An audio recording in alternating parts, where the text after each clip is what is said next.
All right, now we're in section 4. And in section 4, we're going to expand this idea of the microflows. Now we're going to be looking at top microflows.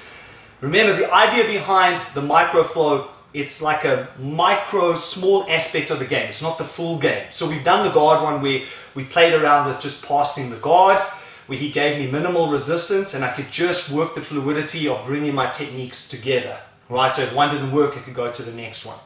Now we're at this point where I've actually passed his guard. I'm going into the cross-side position. Now, very important when I go into the cross-side position, as I've said previously, I want to make sure that I block out the hip, which is very important because I know that what's going to happen a lot of times is that where you're going to lose your pass is as you actually just getting the cross-side position. So we're going to go through this quickly again just to make sure that we're all on the same page. Right, so anytime that I'm working against the open guard and at some point I start making the pass, I actually get that pass move, the thing that I'm most worried about more than anything else is actually once I'm starting to go to the next position, when I'm just about to capitalize on that next position. Because right now I'm in the guard. Even if I slid my leg over the top here, I'm still in the guard technically, right? But where I'm most worried about, and this is where this idea of the X comes in now, right? So the X motion is very, very important. It's on these X lines is where he will capitalize on his movement to try to ensure that I don't get my next movement, right? So if I'm over here and I'm hiding my head, right here I'm still okay, because if I lose this at any point, what's probably going to happen is I'm going to be put back into the guard position and then I have to start the sequence again. That's okay because I can come back and I can reapply my guard passing. But if I lose it here, the problem is I might get turned all the way over, he'll throw me over, and now he's on top. And that's the last thing I want. So if Dwayne comes down a little bit.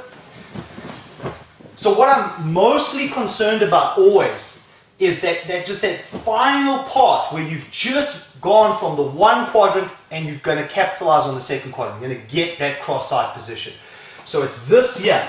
The part where I'm going to go and I'm going to release this and then I'm going to go to cross-side. This is where I'm the most vulnerable. This is why I'm so adamant always about going once we're here, when I put my knee, it's always blocking out the hips wherever possible. Because it's that block out on the hip that will stop his momentum, stop his opportunity to capitalize on that little bit of space and so that he can escape.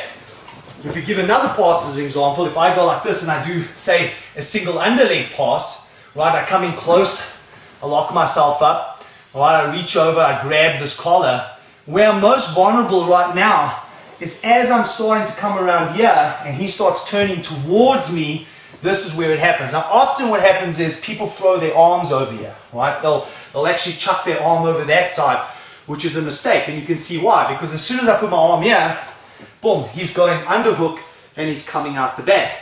The way that I can prevent that, the way that I can stop that, is to ensure that the minute I make my pass, that I always block out the hip. The hip is what's going to stop him from getting this full turn into me, plus, for example, working that underhook. So if we look at it with the actual hip stop in it, when I'm over here and I go underneath and I lock myself in, he knows, so as he starts turning towards me, what's going to happen is my hand goes into that hip line. I block out his hip. I'm controlling his hip. And by doing that, I'm able to stuff him, hold him for a split second before I then decide if I want to move my hand. Now, this is the thing, is that I always think of that point of where you're moving from that one stage to the next. There's a moment of scramble. Here's the scramble right now. Right? Whoever gets better timing or gets to that scramble quicker is the person that's going to get out.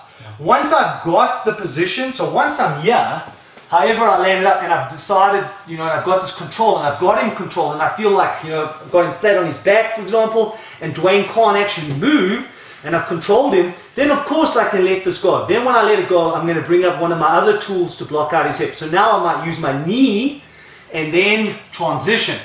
But the same thing in my head applies, is at any time, if I'm holding cross-side and I feel that I'm going to lose it, I will always retract and go back to controlling the hip. Because for me at least, I feel like when you've got two hands on the near side is when you have maximum control. That's where you can actually hold your opponent down. right? It's very difficult once you transfer your hand over. You don't have as much control. That doesn't mean I'm going to stay there all the time. It's just for that brief moment in time. So if I go back and we just reiterate this again, if I go single under leg pass, my elbow's down, I come in real close and I control him, right? As this leg passes my head now and he starts turning towards me, my hand goes in there to stop him because he's trying to get out right now. Once I find that I've controlled him enough, then I can transition my knee and bring my hand over if I want to start attacking this arm. At any time he starts turning into me again and I feel like I'm going to lose it, I would rotate back to get that control, to bring him back to the mat. So it's just stopping that moment in time when you go from one position to the next. And you'll often, like I said, you'll often see that this is happening on that X, right? It's right now I'm in the guard quadrant, but it's as I'm sliding over to that side quadrant, right? The side position, and I'm going to get cross-side, is where I'm really, really vulnerable for the guy turning me over, and this is where the problem comes in. And if I don't make sure that I keep him down, block out everything, then I'm going to get myself into trouble. So it's a good idea to always do that. So my advice would be that on every pass that you do, you're always blocking out the hip. And you'll see that when we were teaching the techniques, I did that all the time. It wouldn't matter even if he was sitting up on me and I did a standing pass, I still always blocked out the hip first with my hand, because my hand is always faster than the other parts, right? So I can block out his hip with three things. I can either use my hand, I can use my knee, or I can use my own hip. But out of those three, the hand is always going to be faster. So I'm always going to rely on my hand first before I rely on anything else. And I'm doing that to control him. Once I feel that I've got the control, that I'm able to hold him down, then of course transition. If I transition though, if I move that hand out, something else has to replace. So now my knee must either replace or my hip. So for example, if I'm here, like I said earlier, and I move this leg was back for whatever reason, and I'm going to move this hand, I'm never going to move this hand unless I move this leg up. So this leg would come up first into his hip, then I'd move my hand. Likewise, if I was going to move this hand, and I'm going to make sure that I'm going to block it out, for example, if I'm going to use my hip this time, I'm still going to use my hip, then move my hand. I don't want to remove my hand, basically, until something else is placed in there. Because unless I do that, he's going to use that space, that opportunity to work and escape. And that's something you have to think about all the time.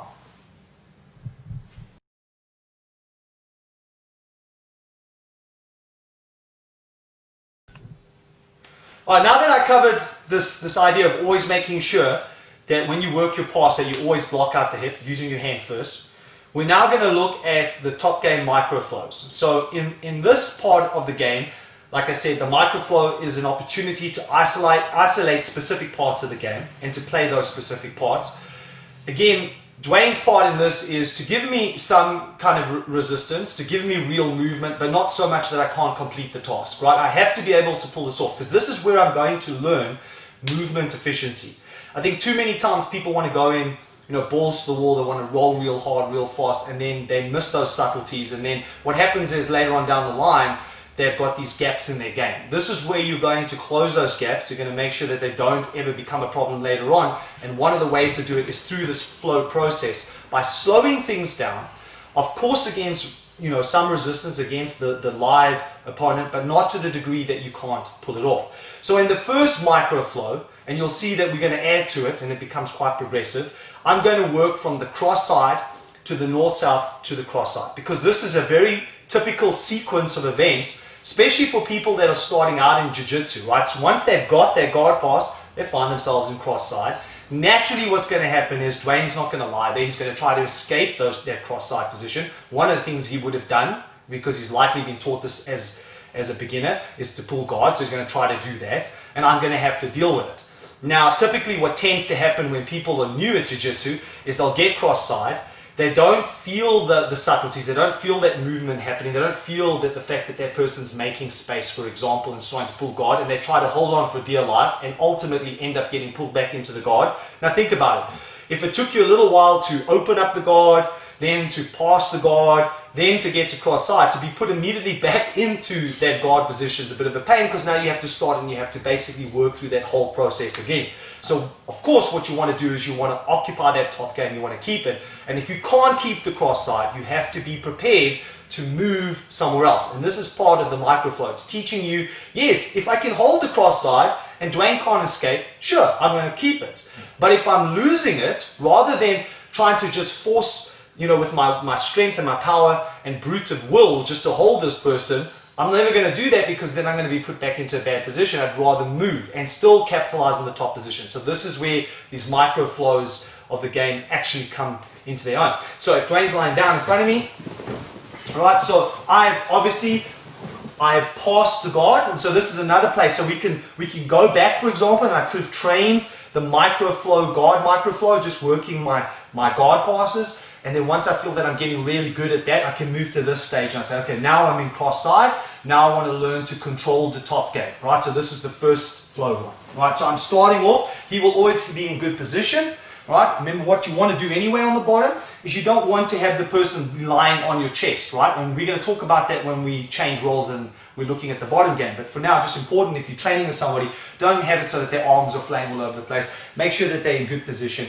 You want to try to ride as much of this person's weight on your arms as possible, because once I connect chest to chest, it becomes very difficult for the person on the bottom to move, which tells you something, right? If I can get chest to chest, that's pretty good.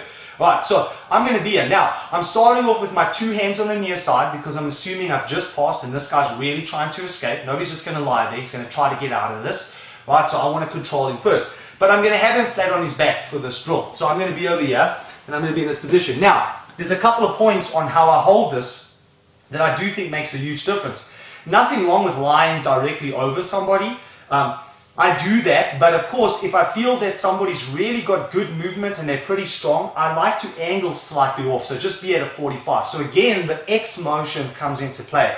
Now we're looking at the X that's coming from the hip, crossing the shoulder line. I'd rather be sitting here, right? Of course, big part of jiu-jitsu is feeling, right? If you think about Jean-Jacques Machado, he always talks about, jiu-jitsu is about feeling, it's not about thinking. And this takes a while to develop. This is one of the reasons why we train this way and we do all these flow drills and stuff like that, microflows, because we know that this is one way to develop that feel. But if I'm over here and I feel like I'm gonna lose it quite easily, this guy's really strong, and some people try to just bench press you off, especially if they're bigger and stronger. You can negate a lot of that just by lining yourself off a little bit off on that angle. So I'll give you an example of what I mean by that. If I just do this and I just come straight over, typically he can bench press me quite easily, can push me up, right? I'm not saying for a second that that's a good way to do it and that's good technique, but people do it, right? They just try to bench press you off. So right here, Dwayne can push me off quite easily. Right, no problem. All I have to do though is if I just move my body slightly off, remember I'm occupying that X right now, that one line of the X, so it's from his hip through, crossing over here, going on the shoulder, so I'm sitting on this line of the X. If I just do that now, and he tries to do that same motion, you can see he can't do it. I'm not even holding him. I can take my hands out. That's completely different to when I go here. And if I go here, completely different. So it's a really good point though if you're smaller, right? If you're smaller and you're rolling with a much bigger opponent, it's probably a much better idea to go there, to hit that angle, because you're going to be able to hold somebody down. Right. Irrespective though, of course, people are going to escape, right? And so one of the kind of standard ways for people to deal with the cross side is they're going to want to rotate into you as they move their hip away and then try to pull their leg in, right? So they want to pull into the guard position. So for example, it's going to be very common for Dwayne to do that, to move and then start bringing his knees in. He wants to get that guard position. Yeah. So I'm assuming when I do this micro flow right now, that's an option he has and he's pretty good at it. And let's say, rather than me going like this, like however I've decided I'm holding here, or even if my hands are over, wherever my hands are, but I'm holding on for dear life and he moves and I'm holding, only then to finally realize, oh, you got me back in the guard, right? Because I was holding so much. So I need to be prepared to move. I need to be able to move to the next thing. So this is where this comes in, right? So I know I've talked a lot to this point, but I'm just trying to make sure that if you're watching this, you fully understand where I'm going with this, right? So as I feel, if I'm here, I've got him, I always want to have him flat, right? If I hold him flat, that means I'm controlling him really nicely. He wants to be on his side, so he can avoid the control. Right, so I'm holding him flat right now. As I feel him starting to move, I want to switch my hand. So that's very important. So let's come back over here. Okay, so I'm, for the drill, just assuming that this guy's escaping. And rather than allowing him to pull the guard, I'm moving to the next stage. So I'm going to be holding here, the minute I feel like I'm about to lose this position, rather than just hold on for dear life, I switch my hand to the other side. That's important, and I'll show you why. Because I want to come across, control the tricep, because then I'm going to move into a north-south position. So we're going to do this super slow. Right, so I'm going to be over here. I'm holding, I feel like I'm losing it. My hand switches, goes to the tricep, and then moves into the north-south position. Now, typically what will happen is, the minute he feels me going to the north-south position, he's still going to want to keep his hands in. So you're not going to want your hands out, because obviously if your hands are lying out like that, then there's going to be controls that I can use against you. Alright, so even though he moves here, when I move to that north-south, what you'll notice is by quickly adjusting, going to the tricep, I still am able to keep him relatively flat, except now we're going to be in the north-south position, right? So I'm over here, I've got him flat, I feel like I'm losing it, it's coming, it's coming, it's coming, I switch, and now I'm here. Alright, great. So now, the way that I hold the north-south is up to you, but the two ways that I like that works for me is, I like to either control those triceps, or if I don't control the triceps, I reach down and I actually grab the belt. I keep my elbows tight in, and my knees are a little bit away from him. So I don't want to be too close on top of him, right? The more you bring your knees into the head, if he wants to do kind of like that inverted guard position, and flip back and try to kind of put his feet on your hips, that makes it easier, right? Because those hips are a little bit closer, and because you'll find that if your knees are too close to the head, you feel like you don't have enough of your top part of your body, the weight on him, right? So it's much better to be a little bit down than be up. If I'm up and he inverts on me, he's going to get that quite easily, right? But if I'm a little bit down, it's much harder. Now he's got much further to go to bring his legs across, okay? So that's what I want to do. So it doesn't matter how he decides he wants to escape the north-south. Again, I'm going to build off the same assumption. I've got north-south now. Either I'm controlling his triceps or I'm controlling his belt, but I feel like somewhere along the line he's about to move, he's about to kind of get out of this position. That's when I want to now transition back to the side control position. Now, that's going to be largely predicated on which way he's moving. If you look, we're on the camera right now, he's moving this way. He's trying to get out this way. So I could, of course, I could go here. I can move to that side. But it's going to be a lot easier to knock him back to the mat if I just go back here, right? And what you'll notice is when I go back, and you'll see it on either side, is I use my shoulder to drop into his body, and I immediately go back to blocking out the hip. Because remember we said my hand is always faster than anything else I have. Now what some people might do, for example, if they feel the guy escaping here and they want to transition back to that position, they might throw their knee in. But the problem is, as you throw your knee in, he's already doing that, you see? And now, he's either going to come out underneath my arm, or what he did is he grabbed my leg and he starts attacking my leg. Now I have to deal with that. So, coming back to the earlier discussion, much better to block out with the hand, right? Okay, but let's say, for this, just to make it kind of a little bit more fluid, I'm going to start in the cross-side position, side control position, right? I'm going to move to the north-south. He's going to escape by going that way this time, and then that'll enable me then to move to that side and work the cross-side position. So I'll be on that side and work in that side quadrant. Okay, so we'll start off over here. Alright, so I'm over here right now, I've got the control. I feel the move coming, I switch, and I get to my control points. I feel the escape coming out. Look, see? Look at my hand. My hands are, I feel he's moving out. I'm not going to just try to hold him down. I'm going to assume that he's escaping. I move my hand, then you'll notice what I do is, as I do that, my shoulder comes in, I rotate my shoulder in, and then I move, and I'm on this side. So if we put this into a drill now, we'll just keep rehearsing those things. And then of course, I don't have to keep it in a sequence, right? I don't have to go start here, go here, end there. That's a good way to start if I'm learning, but then later on, I'll just say to him, you know what, just real slow, go anywhere. You know, do you decide which way you want to go, and I'm just going to adapt, because that's the flow aspect of it. The ability to adapt to what he's doing is much better than doing, say, an isolated drill on one specific thing, because then this way what happens is now you're actually working more of the game, and so you're starting to develop that feel, as we mentioned earlier. So let's say I'm over here and I'm holding this and he starts moving, I switch, get the control. Now I wait to see where he moves to. Up, block, and come back. Now, the reason I'm using the shoulder as I block here and I don't just block and move, I also use the shoulder, because look what the shoulder does. The shoulder starts occupying this other side of the X, and the shoulder will drive him to the mat. So this will drive Dwayne back to the mat, and then I'll get this position. If I just, like I said, you know, either throw my knee in there, or even if I just throw my hand in there, although it's right, but I don't use my shoulder, as he moves this way, and I just do this, keep going, he's going to come out. Because I didn't use my shoulder. See, he actually rolls underneath the shoulder line. I want to block him with my shoulder. This is the key. So when I'm over here and he turns this way, I want to block him with that shoulder. Right? So I'm blocking him. He keeps trying to turn in, but because I'm blocking him, I'm now able to get him flat on his back. Now, I'm not saying that there isn't really cool submissions if he's lying on his side, because there is. There's lots, but there's also great submissions if you can keep the guy flat, right? And so this is just the kind of the starting point, building the foundation.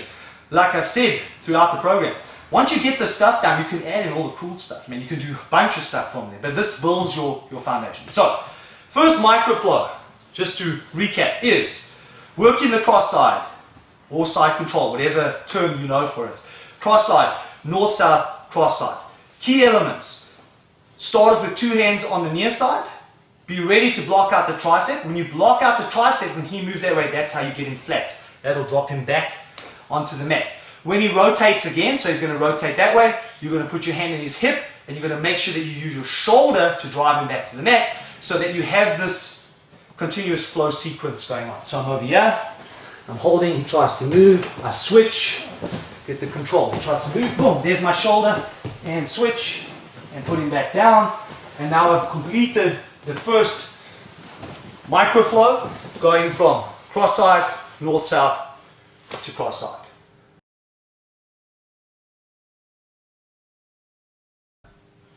Top game microflow number 2. Right, this time around I'm going to introduce the knee ride. I'm going to do a little bit differently though. I do something called a deep knee ride, which I think is far better for control purposes, and so we're going to look at that. So Dwayne's going to be lying down. We already know the first one, where we go cross-side, north-south, cross-side. We're still going to come back to some of that. We're just going to add in just the knee ride. Now, the knee ride can be done from a couple of different opportunities. I can do it when he's flat on his back, which is great, not a problem, and you can play around when you're doing this. Do it when he's flat on his back. You don't have to do it when I say it, right? Or, another good time to do it is when he's turning towards me. Now, sometimes what happens is, naturally, people get, they start developing game, and they start developing timing and explosiveness, and a person can be quite explosive turning into you, and it can be so quick that your ability to get your hand across is quite slow, right? So to get your hand that side, just a little bit slow, right? Not as quick as you would like it to be, right? Maybe your timing slightly off. You still want to get this person flat on the ground. You still want to control them. That's what you're trying to do, right? So that you can start setting up your attacks later, after that point. So now, one of the ways I can deal with that is by using my knee ride to put a wall in the way. So the knee ride becomes the wall, which allows me then to get him flat again, and then I can decide what I'm going to do next. So, for example, right, if I've got my hands two on the near side, remember, you don't have to be completely fixated with this hand underneath here, right? My hand could have obviously been here. It could have been maybe attacking his collar. It could also be here already. If it's here already, then if he tries to move, for me to move to the north side is pretty easy, right? I've already got the control on the tricep. So we're assuming right now though, I don't have that. I don't have that control, right? If it's there already, then it's easy to go there, and you understand why you're doing that, right? From the first microflow. So I'm going to be over here this time. Now, if I'm over here and suddenly he turns really fast into me, that's what I want to do. I want to come up. Now you'll notice, if you've learnt the knee ride before, nothing wrong with that knee ride, it's a good knee ride. This is a little bit different. Now typically people will put a knee ride just below the sternum. They'll have their foot up in this position, right? This is common, all right? Obviously what you try to do then is you try to get control of the sleeve. What I like to do anyway, and you'll see me do this now when we do it, the deep knee ride, is always block out this hand. And the reason I'm always blocking out this hand is because I know that one of the things he's immediately going to do is attack this knee to try and push it off, to try and get it off, right? He's going to want to kind of push this off and pull his body out from underneath. That's kind of like a basic way to get out, right? Controlling this arm obviously makes it much harder for him to do that, all right? So he doesn't have that kind of movement that he had before if I let the arm go. Controlling this arm stops the push, right? So when you're in this, you can see already what starts happening is because you do that, you line that up for a submission. If you wanted to sit back and do, say, for example, an armbar, it's right there.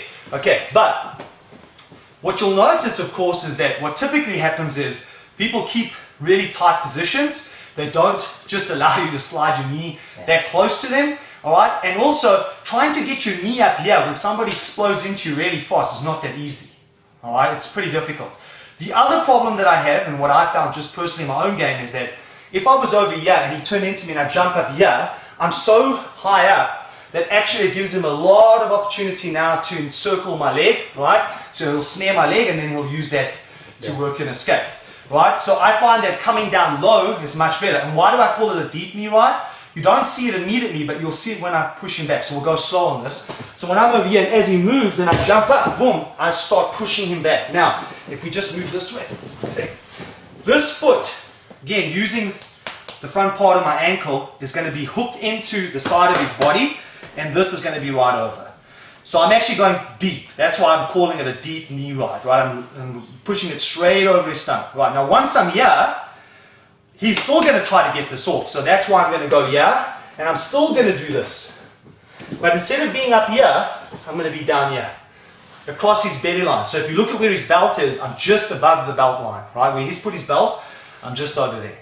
So I slide it across. Now, what that does is, because you're sliding it there, if he comes up here, as I do this, this sliding action forces him back. And it's also a lot of pressure on his stomach, but it forces him to go flat. So immediately when he starts attacking something here, I'm blocking out this arm and I'm pulling this on, like I normally would. But now I have pretty good control, okay? So now, once we've got that, and you can achieve that motion, we're never going to be kind of arrogant and think, okay, I'll get the deep knee ride and I'll just keep him down and I'll keep him flat. It doesn't work that way, right? People develop game and they can escape things. You know, maybe a little bit slow getting to the arm, maybe you miss a grip, whatever happens, right?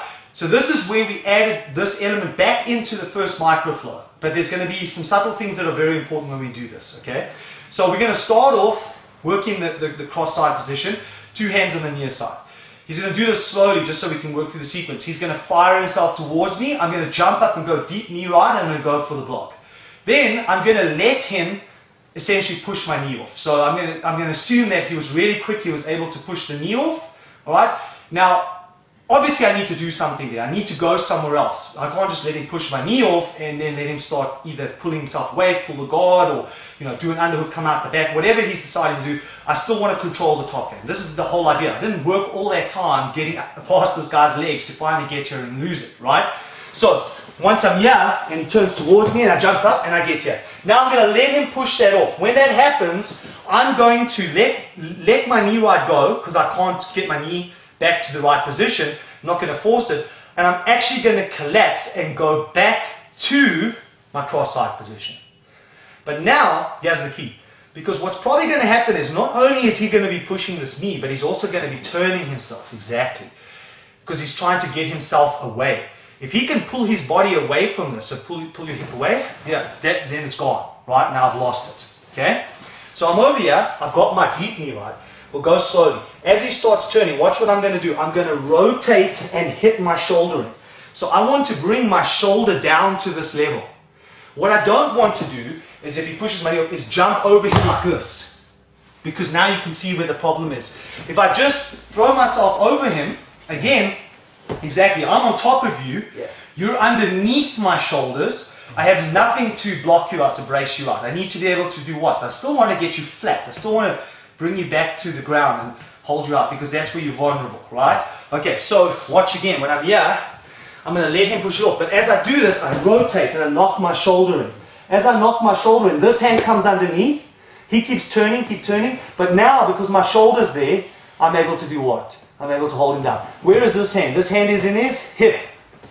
Because I know if I don't do that, something's going to happen, right? He's going to use this against me, right? So I don't want to let that happen. I'm going to keep my hand in his hip, and I blocked him out on his shoulder. Now, once I'm here, I can make a decision. Am I just going to go back to cross side, right? 2 hands on the near side, or am I going to hold you for a second? As he tries to escape again, I might rotate and go to the north-south.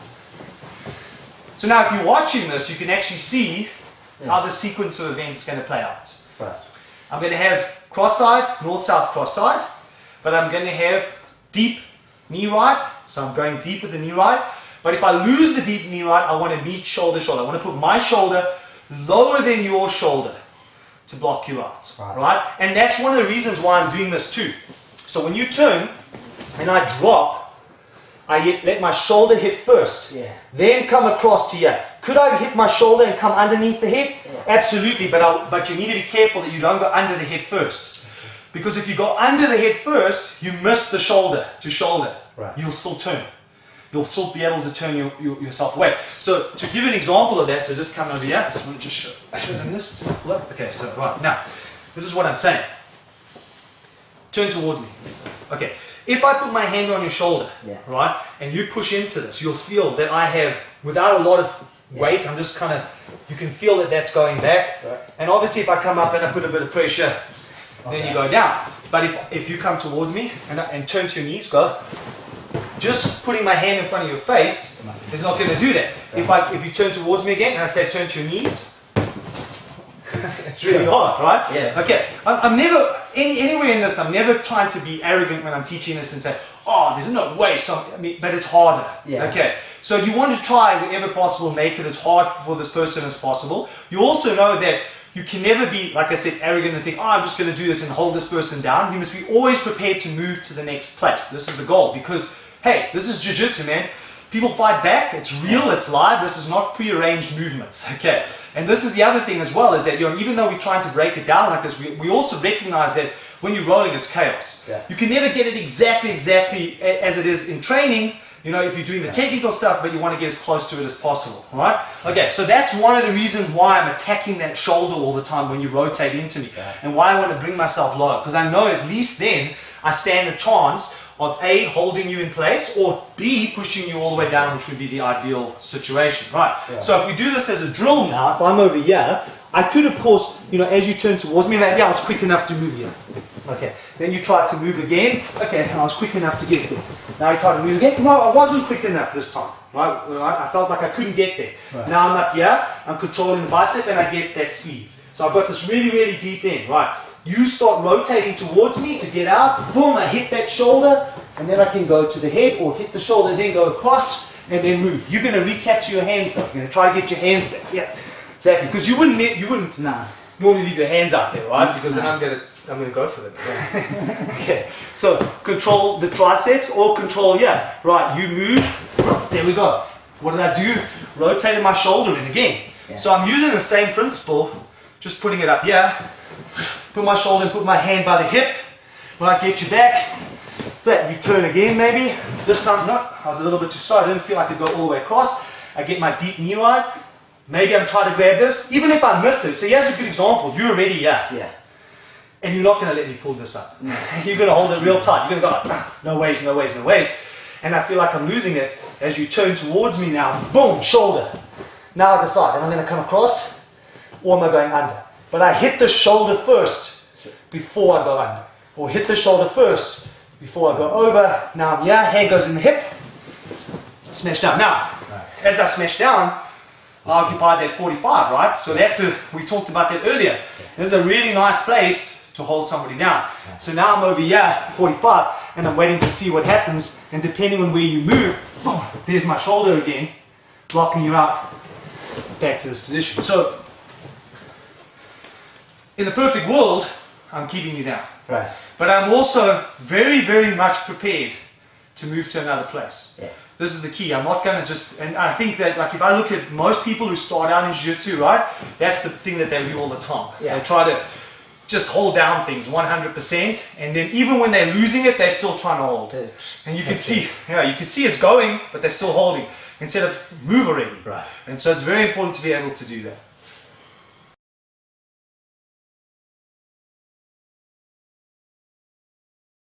All right, now we're looking at the micro flow for the top game. This is the third one, right? So Dwayne's going to be lying down. Remember, I've passed his guard and I'm now in side control, cross side. I'm holding this position. This time around, I'm going to decide that I want to work towards the mount position. Now, I'm going to show you how I do this. And actually the switch out on this is also a really good way to keep the person down, to stop them from exploding into you, right? Because he always wants to get onto his side, he always wants to be in a brace position. This is number one goal, right? If he can do that, he's going to be safer and it's going to be easier, not easy, but easier for him to get out. Okay, so I'm going to be over here this time. I'm going to be like this. I'm going to be holding this position. He's going to start moving towards me. I'm going to switch my hand like I normally would, but this time around, I'm going to switch my hips too. So I'm going to switch those hip positions. So now, by switching my hip position through, my knee is right inside his hip, right? Because remember, you've got 3 ways to control the hip. Hand, knee, or hip. Best one's always the hand. In this position though, the knee is one of the only options I have. I could put my hand here, but there wouldn't be any reason to do that. My knee's already there, and I'm going to need my hand in a second. Right, I'm covering his face, so I'm moving this part of my arm, underneath my arm, across his head into this position. Always when you're doing these kinds of things, keep your head low, don't keep your head up. Because if he can pull his hand out and go like this and tag onto your head, there is a chance he may be able to turn you over. So you always want to keep your head down. So if he's trying to sneak that hand underneath your head, you want to keep that from happening. You want to make sure you keep your head down. I'm now, I don't have to control his tricep. I just started off there, but I'm just putting my hand here and I'm pulling my elbow in and I'm keeping everything tight. So right now, what's cool about this is that he can't really see what I'm going to do. Of course he knows if I'm sitting in this position, I'm likely going to try to get some attack down here. I'm going to want to move my body. So he knows that's coming, but he doesn't know exactly when, plus he can't see, okay? Now, what people will do, of course, they might put their foot up here knowing that something's coming, right? So this is very typical because he's trying to block out the mount position. That's fine. It's not a problem. So I'm going to show you. Let's say we start from here because this is very, very common. Okay, so because his knee is up, obviously if I want to get this leg across, this knee is an obstacle. It's in the way, right? What you don't ever want to do is you don't want to throw your leg over the top. And sometimes it works. But of course, as he feels this, he's going to put something in the way. He's going to block it. He's going to put his hook underneath. Something's going to happen, right? He's going to do that. He's going to block it off because he can feel it, right? Unless you can come all the way. And even then, even if you're able to come all the way over the top, right? He's going to know this is coming. Yeah, exactly. He's going to do something, right? So he knows it's coming. You want to try to kind of camouflage this as much as possible. You don't want him to know that it's coming, right? And it's there. All right, so what I'm going to do is this. I'm going to block out. Now I'm going to grab his pants. This is the way that I do it, and I like to do it this way. It works really well. I'm going to bring my knee, and I'm going to slide across. The exact same motion that I use for that deep knee ride is the exact same motion I'm going to do now. So I'm grabbing here. Now watch what I'm going to do. I have to watch my base here all the time. This is important because I can get rolled this way. So I would have my head down like I said. I only have my head up now so I can talk to the camera. But I always have my head down when I do this. Now, when I do this, I want to watch that when I go for this move that I don't pull myself back. Because if I pull myself back, I'm going that way if he pushes, right? So I'm actually going to push in a little bit. I'm going to push into this pocket over here. I'm going there, all right? As I push in there, I'm holding his pants and I slide my knee across. And I'm actually going to stop my foot. So I'm not going to be so hasty just to get my leg across and get into the mount. I'm going to break this up because it's important, I think, because I see so many people lose the mount because they're so in a rush to throw their leg over that the guy counters, right? So I'm going to be here. I push his leg back a little bit just to get my knee in. And I'm pushing forward and I'm coming across like a deep knee ride and I'm hooking against his butt. I'm going to change the angle so you can see in a second. So I'm over here. So now I'm here. Once I'm here, now I want to start turning my attention back to here. So this is where once I'm here, I know my knee's there. I'm going to be moving myself across to get them out. Okay, so let's do it this way. Yeah. Okay, so now you see the back of me. So just move up a little bit. All right, okay. So let's just look quickly just at the whole sequence, right? So if I'm over here, and as soon as I feel him moving towards me, I might control his tricep, and I switch. When I switch, I'm putting my hip down and my weight into him, and I'm covering his head. Then I can leave that tricep alone, like I said, when you looked at the other side. Just go underneath his arm, control the back. It's fine. Okay, most important things, I'm blocking his vision out. My head would be down. Right, he's going to know something's coming, so he's going to put up some kind of block. Right, because he doesn't want that to happen. No problem. Okay, I grab here. Could I grab this side? I could grab this side if this wasn't in the way. That'll work too. So it doesn't have to be just this side on the grab. I could also grab here. not a problem. Sometimes I actually put my forearm across the legs. So now he can't bring his leg up. And I use my forearm to block because I just want to slide into this space. Remember the deep knee ride was just in front of his belt? Well, kind of a very similar idea. Okay, so now I'm going to push this back to get it out the way, and I'm going to slide my knee across. So my knee's in here to block out the hip. Alright, I'm going to move as I do that. Boom, that's where I am. So now I'm stopping here. I'm keeping this real tight. Now I'm going to focus my attention. If this arm is here, I'm going to bring this arm with me, right, to make sure that he can't attack my knee. Alright, that's great. So now I'm blocking this arm out. And then I'm going to slide my knee down. See how I bring my toe up and bring it down into the mount position. Now, just a couple of points on this. So now I'm in the mount.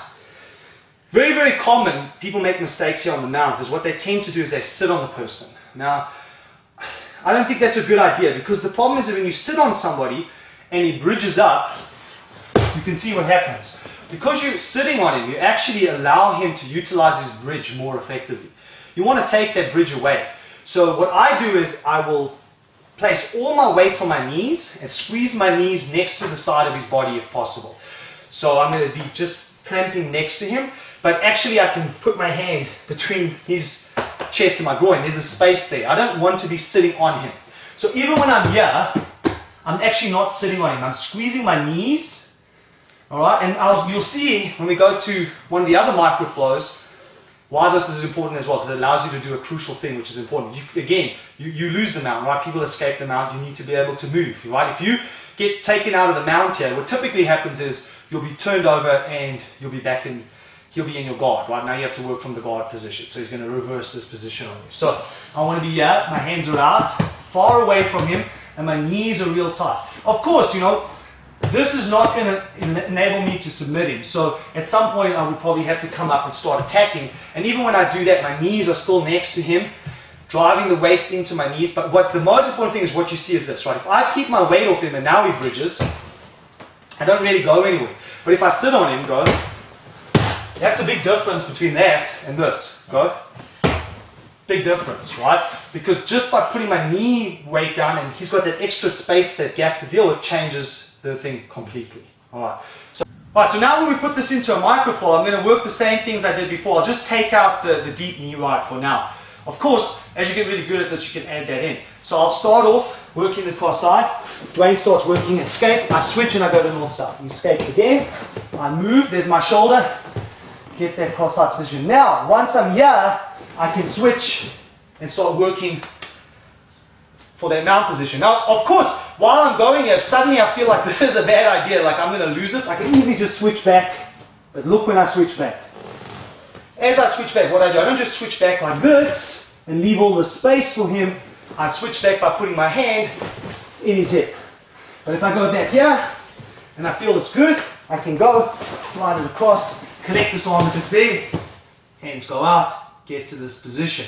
So now what I've done is I've worked all the way from the cross side to north-south, to the cross side, moved into the mount. Right, once I've got that, and I'm feeling confident that I can do that, I can add in the next elements to this flow. So once I'm in the mount now, I'm over here. To keep this thing going, what Dwayne's going to do this time around is he's going to roll, like try to do some kind of roll. Now what will happen oftentimes where this will be set up is that somebody will try to kind of attack your knee, which is often called a knee and elbow escape, right? Again, what you don't want to do is try to resist this, or you know that you're losing it, and then suddenly what happens is you might push this in and then pull, get that half guard. Now you've got to work to get out of the half guard, right? So it's better to have something where you can move to next. So if he's on my knee and I feel like that's going, my first reaction is to move to the side mount. So the way that I'm dealing with that is I go to the side mount. Now look at the side mount. This heel is then tight to his stomach. This knee is behind his head. Not over here. It's not a side mount. This is too easy for him to escape. I want to bring my knee up and I want to have it behind his head. Now I'm in this position. Now, of course, you can see immediately why this is really good for me. There are choke techniques here. I've got armbar positions. But what I typically do when I go here, if I want to keep him in place for a second, is I like to place all my focus on the bottom arm and I put some pressure just here. I just hold this and I put my forearm across his face. So what this does is it makes it a little bit harder for him to move, right? So I'm controlling this position. But of course, you know, people will try to get out of this. One of the ways that people do this sometimes, and it's not the best way to go, because you get yourself into more trouble, is they roll to their knees, and they're hoping that if, you know, if they can just roll to their knees, maybe they can work and escape from there. But this is a good place for me to continue this microflow. So if I let Dwayne roll to his knees, so I let him roll to his knees, what I want to work on next is I want to work on putting my hooks in. So now I have my hooks in.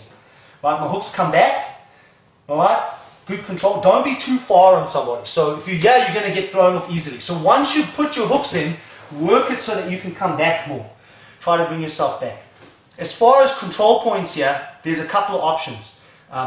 Typically what you'll find is that people will go in and they'll get this harness position across like this and control the harness, right? And then try to get the rotation. That's fine. It's not a problem. Right? However you decide to go, one way as well is to put your hand down on this side. And what this does, why I like this, is if I put my hand here, this blocks his arm for a split second. So he can't actually extend his hand to stop the roll. You know, maybe he feels this and he starts, put your hand up there, he does that. Okay? If I go like this now, he can't just extend his hand.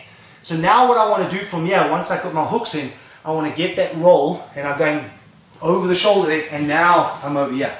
Typically once you get here, always a good idea to put two hands underneath, grab the gi collars if you can, because now you have control. Once you're here, of course, and you've got this, and you feel you've got good control, you're going to switch and start looking for what kind of attack that you can do. So once we hook this in, if Dwayne lies down, we have a pretty good sequence here as far as understanding. So this is the thing that I felt is really, really important when we do these ideas, is that rather than saying, hey, here's one technique or here's one escape, it's the idea of, okay, where do I go? So we already started looking at that. We said, okay, I pass the guard, I get cross-side. If I'm losing cross-side, I can move to north-south. Yeah. If I lose north-south, I can go back to the cross-side. And obviously there is technique there, right, where you should put your shoulders and stuff. Yeah. Another option is, I've got cross-side. I'm losing cross-side, I can jump to a deep knee ride, right? So I can get to that deep knee ride position to control it. One of the things I can do from there, if I'm starting to lose that deep knee ride, I go back to a cross-side by blocking out the shoulder. Then of course, if I'm losing the cross-side, I go back to north-south, so we repeat the sequence. Right. Now we're working this. Just to back up one second, of course, if I went for a deep knee ride, and it is something we're going to look at, if I went for a deep knee ride, I could use the deep knee ride just to go to the mount. Yeah. Not a problem, right? I can just go because it's already the same position I'm using right now to get the mount. Yeah. Okay. Now I'm in cross-side. I'm holding the cross-side. Either I feel like I want to go to the mount because I'm not getting anything in the cross-side and maybe try to attack you once or twice, but you've got very good tight defense, you're not letting anything happen. I decide, let me see what happens if I go to the mount because maybe I'm going to be more successful there. So now we're looking at, we can go to the mount position, right? Okay. I can also use the mount to stop that turning action because the minute I switch my hands over, I'm shoulder to shoulder and that enables you to stop. And the switching out of the hips also keeps you flat because I occupy the top half of your body.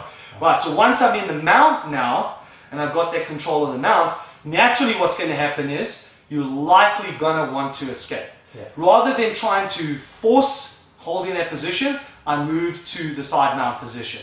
Right, so I've got the side mount. You might panic because you realize you're in a bad spot. You roll, I put my hooks in, all right? Once I've got my hooks in, then I try to turn you over. Of course, I could attack you from there as well, but turning you over is great because then you're even more vulnerable, right? It's hard to attack from the top, not impossible, you get great submissions there, but even a little bit easier if you can turn the guy over. Right, so I've got this, we'll go through the sequence one more time. So I've got this here. I feel like whatever, I feel like, you know, you're starting to turn. There's an opportunity here for me to kind of rotate my hand out and get that control. But instead of going north-south off this position, I'm now going to switch to go to the mount. So I switch there. You notice straight away, yeah, you're still a bit up. Yeah. As soon as I switched, you were flat again. That's what I'm trying to say, right? I've got in flat again. This is important. Knee is up in the hip.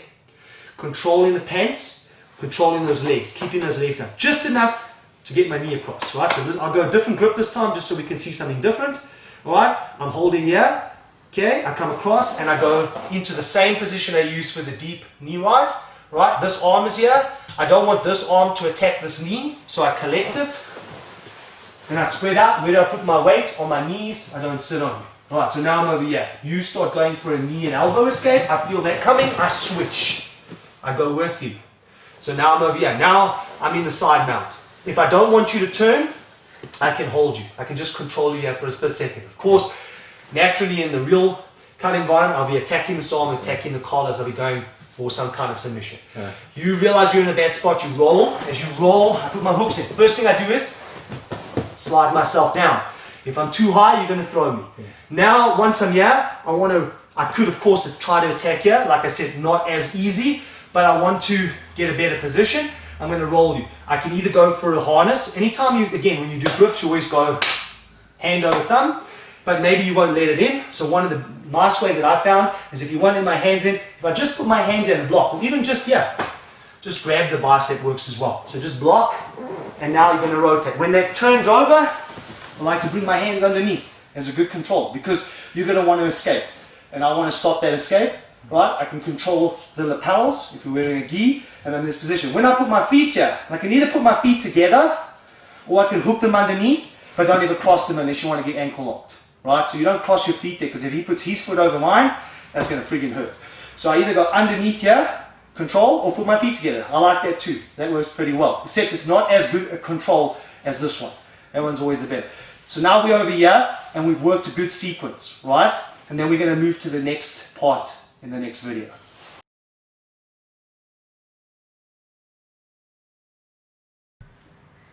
Top game microflow 4. So we're just going to kind of take a different take on the one that we just did, because you'll see, like I said, at the end, when we bring this all together, it makes a lot of sense. So if Dwayne's lying down.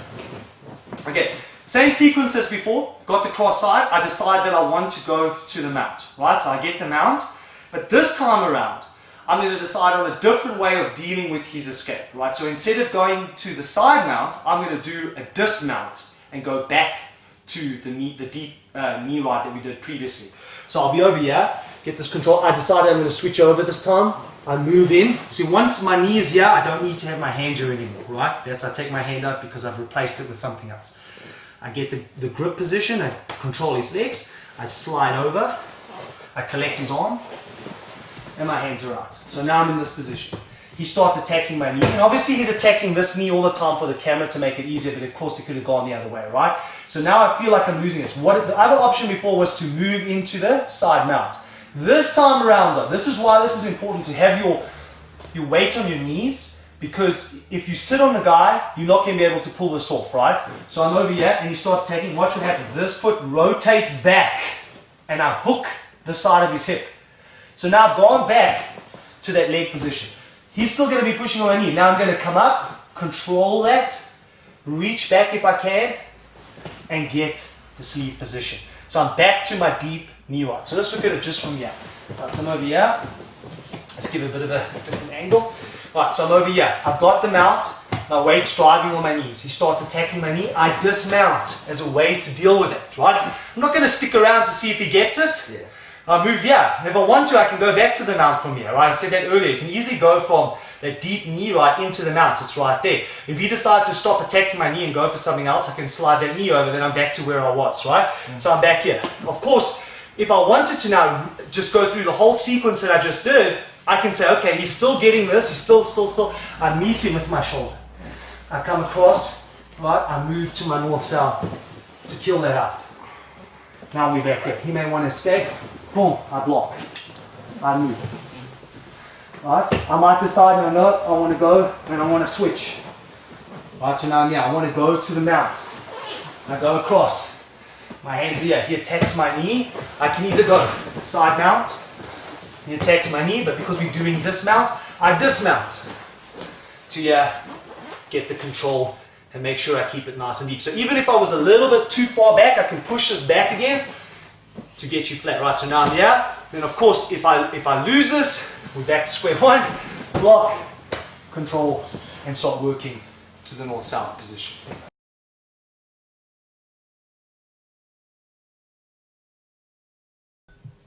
All right, now we're moving to top game. We're still working these microflows. This is number 5, just adding to it. We're getting closer now to the end where we can literally seam a game together, and just you can start seeing how all these things start plugging into each other. So if he's lying down, we're going to go through a similar sequence we've already done, but with one crucial element added into it. So we've got the mount position, right, where we move off to the side, control, get that arm if we can, right, so he starts attacking my knee. I'm going to go to the side mount this time. He's going to rotate. I'm going to put my hooks in and come back. I'm going to block, and I'm going to turn him, and then be over here. Now, this is crucial. This is very important because, of course, this is a great position to be in, but people do escape it. Now, what typically happens is a lot of times is that depending on what kind of escape he decides to use, let's say I'm not really controlling him that well, he manages to get some kind of escape. A lot of people will get an escape and they'll turn and they'll keep going, and then we'll land up and I'll be playing a guard position. Right? Nothing wrong with that, but because this first aspect of this Jiu-Jitsu for everyone is about controlling the top game, I want to always find a way to be back on top. That's the bottom line, right? There's nothing wrong with being on the bottom there, that happens, right? But if I can capitalize and get back on top, that's important. So I need to be able to, again, we've talked about this, but I need to be able to call it, right? I need to know when I'm losing something. It's pointless trying to hold, and then lose it, and then, oh, damn. Now I got in the guard, I've got to start from here. I was on top, now I'm on the bottom, right? Although, obviously, the guard is a great place to be. I'm just saying, you want to stay on top. That's the goal right now, okay? So when I'm over here this time, and I feel like I'm losing this, like he's doing some kind of step, I should be ready, keep going. I should be ready to bail it, to dismount, to let this thing go. And where I want to do when I let go is I want to be back on top, and there's a very, very strong likelihood I'm going to be in the cross-side position. So I'm going to be over here. Okay, so let's look at this again. So I'm here, maybe I was down here, I'm attacking him for chokes, whatever, he starts working his head, I feel like it's going, my foot there, I better pull that foot out and get to this position. Now, there's lots of ways to control this, okay? Probably one of the better ways to know here is to always work into a harness position, right? So the minute I come out, what I want to do is I want to have my hand underneath his head, all right? Right now I was controlling this, and the reason I'm holding here is so that if he turns that way, go the other way, I'm holding him back, right? So he can't roll away from me. So I go underneath, and then I want to control my hand. Remember, anytime you're getting a control in your hand, you don't do this. You go hand on top of thumb. On this one, this hand coming underneath his face is going to go to this one on top. Now I'm going to pull this elbow back, and I'm just going to be here in this harness position. There is a submission there, all right, but this is a good control. Obviously, at any time that, let's say somehow he escapes this, he moves up, then I'm back to square one, and I'm back to the sequence. Right. Now I can actually go through the whole process again. Right. With this added in, there really is no stopping points now. No. Right? Flow. Okay, so I can flow, I can just keep the top and just play this, you know. And obviously, what I want to again say for the camera, right? Because I'm never saying that this is a complete picture. I'm not saying that this is just giving you a foundational game plan. So many things change in Jiu-Jitsu. I mean, just one arm change can change everything. But what I think this does is it gives you this idea of this is where I am, this is where I need to go. If this happens, this is where I need to go next. So at least it starts kind of solidifying this game plan that you need to hold the top game. As you play this, you're going to start figuring out stuff. Oh, geez, okay, when I'm there, I can also do this. Oh, when I'm there, I can also do that.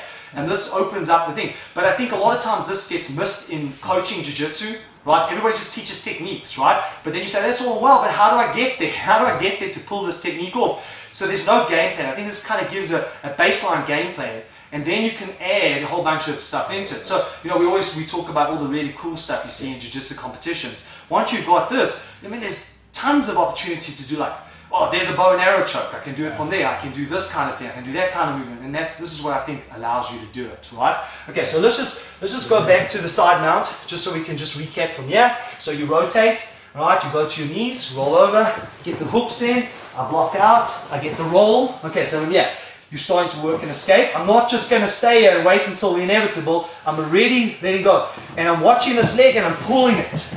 And you'll notice that I have this. This I think is really important just to control this so that he can't rotate away. As I pull up, boom, hands in, all right, get the top hand on top, rotate back, get to the harness position and get this control. Then I can decide if I don't want to hold the harness, I can let it go. I can go to the north-south, right, and then I can start working through my sequences. Let's just start from the back quickly.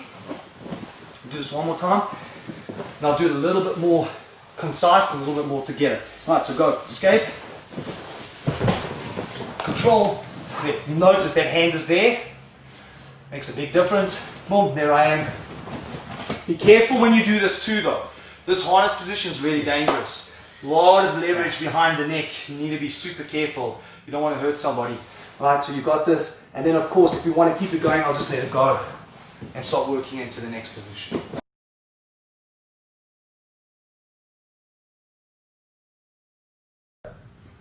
Right, final one here before we kind of bring all of this together. So we're going to look at the final top flow. The idea now is to just address working the quarter positions, right? So that's when somebody moves and goes into that turtle position and just looking at what you should be doing there. The way we're going to do it though is we'll just start from the side mount quickly just so we can get this thing going, and he's going to roll. Now previously what I did was I was in the side mount. When he rolled, what I did was I went and I put 2 hooks in. Alright, this time around, okay, that's fine. But what will happen is often, very, very common, if you're not quick enough to insert your hooks properly and get control, or you don't get the roll, he's going to want to get a hook out. So he's going to start working to get the hook out. That's typically what happens, right? So now you lose it, and he'll close up that gap by keeping his elbow in, so now you can't get it back in. So like it or not, you're forced to either try to get this back in, or you have to relinquish that position. You have to dismount. So when I'm here now and I dismount, I'm going to pull myself out and I'm going to be on the quarter position. So now I'm on the side, right? This is where I am right now.